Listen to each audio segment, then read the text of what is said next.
पूर्णिया से सांसद पप्पू यादव दिल्ली से सीधा दरभंगा एयरपोर्ट पहुंचे, जहां कांग्रेस के नेता मुन्ना खान के नेतृत्व में सैकड़ों समर्थकों ने मिथिला की परंपरा के अनुसार पाग चादर फूलमाला से स्वागत अभिनंदन किया। वहीं एयरपोर्ट से निकलने के बाद पप्पू यादव सीधे स्वर्ण व्यापारी के घर, जो 3 अप्रैल को लूट हुई थी, उसमें चर्चित प्रेम ज्वेलर्स लूटकांड के पीड़ित मनोज ठाकुर के आवास पहुंचे और परिजनों से मिलकर उनका हालचाल जाना। वहीं पप्पू यादव ने गंभीर आरोप लगाते हुए बताया कि यह प्रशासनिक लापरवाही है और उस पर सवाल भी उठाए। कानून व्यवस्था पर गंभीर आरोप लगाते हुए पत्रकारों से बातचीत में पप्पू यादव ने कहा कि बिहार में न ही बेटी सुरक्षित है, न बेटा, न व्यापारी और न ही आम आदमी। उन्होंने आरोप लगाते हुए कहा कि दरभंगा में बार बार सराफा कारोबारियों को निशाना बनाया जा रहा है, जो यह दर्शाता है कि अपराधियों के मन में पुलिस का डर नहीं है। वहीं पप्पू यादव ने दावा किया कि इतनी बड़ी लूट बिना पुलिस और बिना किसी के मिलीभगत के नहीं हो सकती है। आगे उन्होंने क्या कुछ कहा, वह सीधे आप सुने इस वीडियो के माध्यम से। ना बेटी सुरक्षित, ना बेटा सुरक्षित, ना व्यापारी सुरक्षित, ना ही आम आदमी सुरक्षित, ना किसान सुरक्षित और न छात्र सुरक्षित। सबसे ज्यादा मिडिल क्लास के व्यापारियों पर हमला होता है। दरभंगा में ये दूसरी तीसरी घटना है। सोना का जो सबसे बड़ा खतरनाक व्यापारी है सुबोध के पारिवारिक फंक्शन में पूरे बिहार के नेता मोरिया होटल, चाणक्य होटल में मौजूद रहते हैं। सुबोध से बड़ा व्यापारी लुटेरा क्रिमिनल हाजीपुर का, जो कई क्विंटल में जाकर के लाता है, डकैती करता है कलकत्ता से, जयपुर से, राजस्थान से, और यहाँ उनको नेता से लेके बड़े पदाधिकारी का संरक्षण प्राप्त है। जब कोई सराफा व्यापारी का बड़े क्रिमिनल के आधार पर डकैती होती है, वह बगैर थाना के और बड़े पदाधिकारी के मिली भगत के बगैर नहीं हो सकती। उन्हें लाइन देना पड़ता है, उन्हें पैसे की हिस्सेदारी देनी पड़ती है, सबका बंटवारा होता है। कोई भी क्रिमिनल इतने संकीर्ण बाजार में जा करके प्रवेश कर 10 क्रिमिनल बम का झोला लेकर 8 पिस्टल लेकर के इतनी बड़ी 25 मिनट तक जाके 2 करोड़ का पूरा सोना चांदी बैग में लेके निकल जाना, तो यह तो एक पार्ट है कि इसमें इन्वॉल्व है कंप्लीट रूप से नेता और पदाधिकारी। बिना नेता पदाधिकारी के कोई क्राइम नहीं हो सकता है इस कंट्री में। आप इसको सादे कागज पे लिख लीजिए। ये सब क्रिमिनल को और माफिया को रेस्पेक्ट ही देता है सरकार।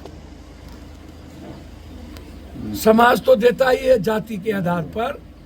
देखिए, समाज को मैं सबसे ज्यादा कमजोर मानता हूं। समाज से बड़ा कायर और समाज से बड़ा निपुंसक मैं किसी को नहीं मानता। एक भी विरोध नहीं होता, एक भी। जितनी यहीं पर दरभंगा में दलित की बच्ची का बलात्कार हुआ था, क्या हुआ? होने इसके पहले कितने बलात्कार हो चुके हैं दरभंगा में। प्रत्येक बलात्कार में मैं आ चुका हूं। कितनी घटनाएं घट चुकी है, एक घटना नहीं घटी है। अभी पटना में एक दिन में 3 बलात्कार हुए हैं। समाज को क्या मतलब है? पूर्णिया में एसिड छीट के जला दिया गया, समाज को क्या मतलब है? कहीं भी विरोध, नेता तो इसीलिए नहीं जाते हैं क्योंकि नेता को अपने बिस्तर पर हवस का शिकार बच्चियों को बनाना है। वो तो ओपन हो चुका है। एप्स्टीन फाइल से लेकर, बिहार के एप्स्टीन फाइल से लेकर सब हो चुका है। इवन बड़ी बड़ी नेत्री ने कह दिया है कि हम काम कराने गए थे तो हमको पहले बेड पर बुलाया गया। कल्याण सिंह की चर्चा हुई, ऊपर से नीचे सभी लोगों की चर्चा हुई। तो बच्ची नेताओं से पदाधिकारी और ड्रग्स ही से सेफ नहीं है। व्यापारी पुलिस नेता पदाधिकारी से सेफ नहीं है। टैक्स में भी ये मारे जाएं। भैया जब अगले बार हम आए थे, जब यहाँ डकैती हुई, फिर अभी तक आप वहां पर परमानेंट आपने एक ओपी क्यों नहीं बनाया?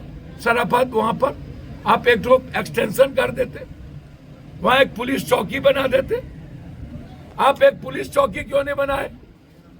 आपसे मैं जानना चाहता हूं। और उसके बाद आप एस्थेटिक्स फोर्स क्यों नहीं किया? तो इतने दिनों के बाद न तो आपने पुलिस चौकी बनाई, ना आपने कोई एस्थेटिक्स फोर्स वहां पर दिया।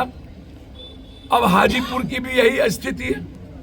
कल जब पुलिस पकड़ने गई तो बम चला दिए गए, 5 लोग घायल हैं, 2 लोग सीरियस हैं। और जब ये लाइसेंस मांगता है राइफल रिवॉल्वर का, तो आप इनको देते नहीं है, क्योंकि जो पैसा देगा लाइसेंस उसी को मिलेगा। पैसा नहीं देगा तो राइफल का लाइसेंस नहीं मिलेगा। लगभग लाइसेंस नेता के परिवार, रिश्तेदार या पैरवी के कारण या पैसे के कारण मिलता है। आप सोना बाबला व्यापारी को क्यों लाइसेंस नहीं देते हैं भाई? क्या कारण है? जिसको कपड़ा का दुकान है, सोना का है, अन्य चीजों का है, यदि वो आपसे लाइसेंस मांग रहा है तो आप क्यों नहीं देना चाहते? तो आप लाइसेंस भी नहीं देते हैं, आप सुरक्षा भी नहीं करते हैं, उस परिवार को धमकी भी आती है, फिर कंप्रोमाइज भी ये लोग कर लेंगे। ये बम खाएगा भाई? 2 करोड़ कम होता है क्या? इंश्योरेंस नहीं, इन लोगों का इंश्योरेंस करने में लोगों को दिक्कत होती है। तो बिहार के बारे में मैं आपको क्या बोलूं? मैं सुबह ही कहा हूं, बिहार की स्थिति अब साल भर से नीतीश कुमार जी 4 सालों से कौन क्या दवाई दे रहा है, कौन टैबलेट दे रहा है, हम तो भैया जांच की मांग करें।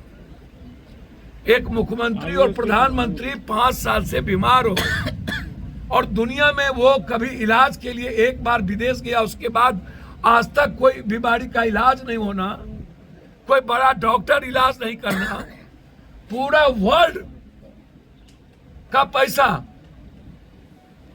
पीएम और मुख्यमंत्री के लिए खड़ा रहेगा।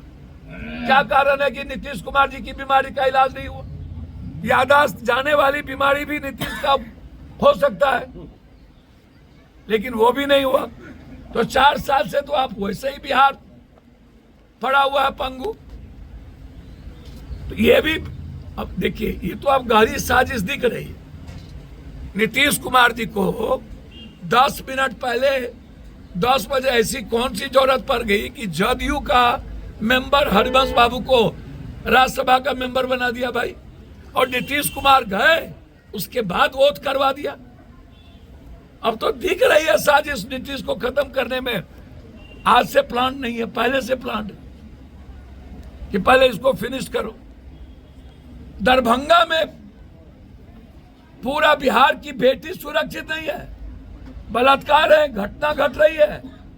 फारबिसगंज में आधे घंटे तक सेल्फी लेता रहा सोसाइटी, समाज के चलते 2 परिवार खत्म हो गया। वह दृश्य गला रेदने वाला। मैं वहीं जा रहा हूं, वहां के बाद 15 एक्सीडेंट में हो गया, वहां जाऊंगा। पूजी का आगमन हुआ है, क्या कहेंगे? बस ये है कि यहाँ की जो व्यवस्था है, जो प्रशासन की व्यवस्था है, जब पहली भी डकैती हो चुकी थी तो वहाँ पे इनका जो वहाँ पर पुलिस प्रशासन जो है स्टैटिक पुलिस स्टेशन वहाँ पर क्यों नहीं रहता है? इसलिए जो सोना व्यापारी के साथ जो डकैती हुआ उसके परिवार से मिलने के लिए यहाँ आज पहुँचे थे सीधे। फिर यहाँ के बाद फारबिसगंज जाना है, तो लगातार प्रोग्राम। Thank you.